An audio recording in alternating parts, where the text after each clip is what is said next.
Assalamualaikum warahmatullahi wabarakatuh. Marilah kita panjatkan rasa syukur kepada Allah Subhanahu wa Ta'ala yang telah memberikan nikmat-Nya kepada kita semua.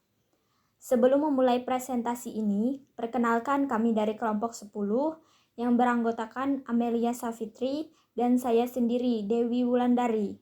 Di sini kami akan membahas tentang keragaman dan komunikasi antar sosial budaya. Langsung saja ke bagian A. Pengertian komunikasi dan budaya. Yang pertama, komunikasi. Istilah komunikasi atau dalam bahasa Inggris communication berasal dari bahasa Latin communication dan bersumber dari kata komunis yang berarti sama. Sama di sini maksudnya adalah sama makna. Yang dimaksud dengan sama makna adalah tujuan inti dari dibangunnya komunikasi yang baik, yaitu adanya persamaan persepsi atau sudut pandang dan cara berpikir atau pemahaman dalam setiap interaksi sehingga tidak menimbulkan kesalahpahaman saat berkomunikasi. Komunikasi, yaitu pesan yang ingin disampaikan oleh sumber kepada penerima, harus dapat diterima dengan baik dan dapat memberi pengaruh seperti yang diharapkan agar tidak muncul kesalahpahaman dalam pemahaman makna. Yang kedua, budaya. Budaya adalah suatu pola hidup menyeluruh.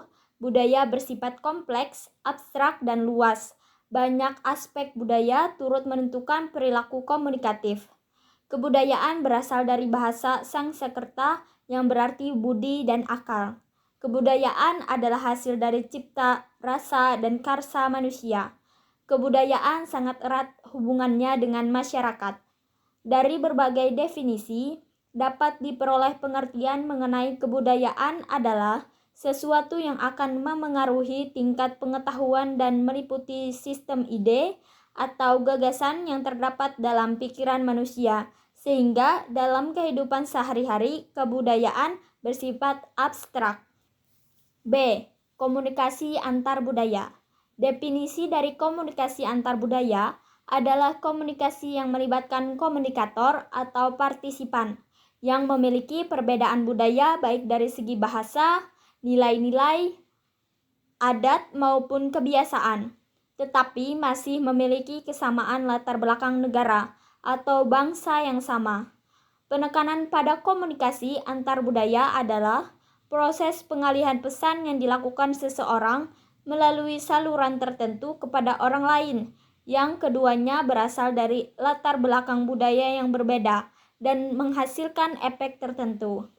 Unsur-unsur dari komunikasi antar budaya adalah unsur gabungan dari unsur komunikasi dan unsur budaya, yaitu komunikator atau partisipan, pesan atau informasi yang berupa bahasa verbal dan nonverbal, persepsi atau makna, efek atau pengaruh, dan budaya atau kepercayaan, nilai, sikap, kebiasaan. C.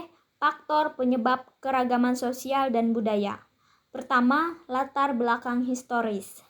Dalam perjalanan sejarah menyebutkan bahwa nenek moyang bangsa Indonesia berasal dari Yunani atau wilayah Cina bagian selatan. Sebelum tiba di Nusantara, mereka berhenti di berbagai tempat dan menetap. Mereka mengembangkan pengetahuan, pengalaman, dan keterampilan-keterampilan khusus sebelum melakukan perjalanan. Dengan perbedaan pengalaman dan pengetahuan, telah menyebabkan timbulnya perbedaan suku bangsa dan budaya yang beraneka ragam di Indonesia. Kedua, perbedaan kondisi geografis.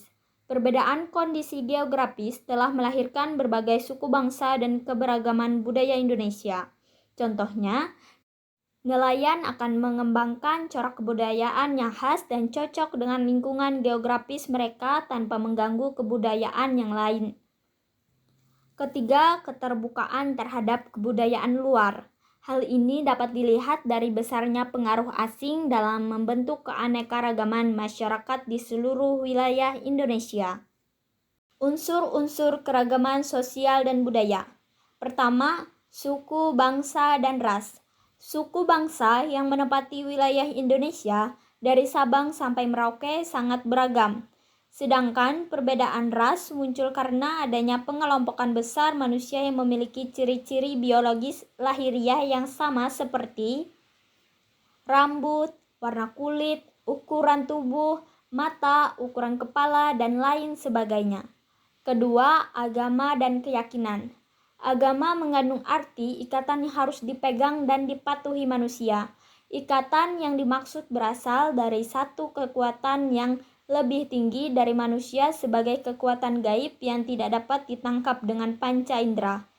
Ketiga, ideologi dan politik. Ideologi adalah suatu istilah umum bagi sebuah gagasan yang berpengaruh kuat terhadap tingkah laku dalam situasi khusus karena merupakan kaitan antara tindakan dan kepercayaan yang fundamental. Keempat, tata krama.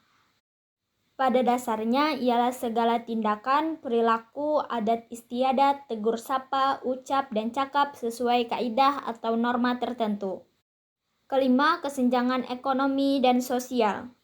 Masyarakat Indonesia merupakan masyarakat yang majemuk dengan bermacam tingkat, pangkat, dan strata sosial. Baik, saya akan melanjutkan materi yang pertama yaitu D. Bentuk keragaman sosial dan budaya. Yang pertama, keragaman suku bangsa. Yang kedua, keragaman bahasa. Yang ketiga, rumah adat. Yang keempat, pakaian tradisional. Yang kelima, senjata tradisional. Keenam, makanan khas. 7, upacara adat. 8, kesenian. 9, keragaman religi. Yang keragaman sosial dan budaya di Indonesia. Keanekaragaman kebudayaannya, Indonesia dapat dikatakan mempunyai keunggulan dibandingkan dengan negara lainnya.